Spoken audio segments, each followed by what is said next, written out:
Hi everyone, welcome to One Star Mathematical Solution. ഇന്ന് നമ്മൾ നോക്കാൻ പോകുന്നത് കോമ്പോസിഷൻസ് ഓഫ് ഫങ്ഷൻസിനെ കുറിച്ചാണ്.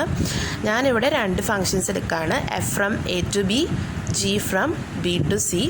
അങ്ങനെയാണെങ്കിൽ ഞാനൊരു ഫങ്ഷൻ ഡിഫൈൻ ചെയ്യാണ്, G composite F from A to C.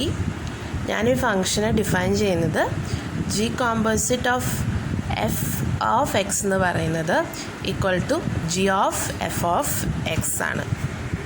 ഈ ഫങ്ഷൻ എയിലുള്ള എല്ലാ എലമെൻസിനും ഡിഫൈൻഡ് ആണ്, that is for every X in A. ഇപ്പം ഞാൻ ഈ കോമ്പോസിറ്റ് ഫങ്ഷനെ പിക്ചറൈസ് ചെയ്യാണ്. ഞാൻ 3 സെറ്റ്സ് എടുക്കുകയാണ്, A, B, C.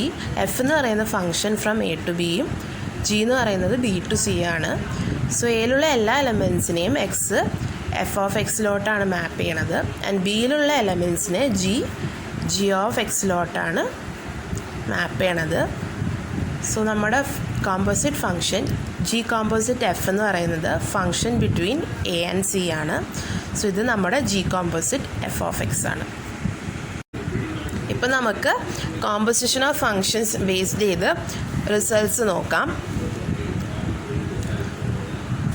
First result പറയുന്നത് composition of function is not commutative, that is G composite F not equal to F composite G ആയിരിക്കും. എഫും G നമുക്ക് രണ്ട് ഫങ്ഷൻസ് തന്നിട്ടുണ്ടെങ്കിൽ ജി കോമ്പോസിറ്റ് എഫും എഫ് കോമ്പോസിറ്റ് ജിയും ഡിഫൈൻഡ് ആയിരിക്കും. സെക്കൻഡ് പ്രോപ്പർട്ടി പറയുന്നത് കോമ്പോസിഷൻ ഓഫ് ഫങ്ഷൻസ് അസോസിയേറ്റീവ് ആയിരിക്കും, ദാറ്റ് ഈസ് നമുക്കൊരു 3 ഫങ്ഷൻ തന്നിട്ടുണ്ട്, എഫ് ജി എച്ച് ആണെങ്കിൽ F composite G of composite H equal to F composite of G composite H. Composition of function associative ആണ്, പക്ഷേ commutative അല്ല.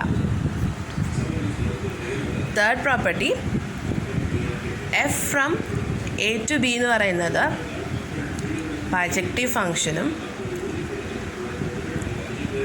G from B to C എന്ന് പറയുന്നത് വീണ്ടും ഒരു ബൈജക്റ്റീവ് ഫങ്ഷൻ ആണെങ്കിൽ നമ്മുടെ composition function that is G composite F from A to C എന്ന് പറയുന്നതും ബൈജക്ഷൻ ആയിരിക്കും. ഇനി അടുത്ത വീഡിയോയിൽ കാണാം.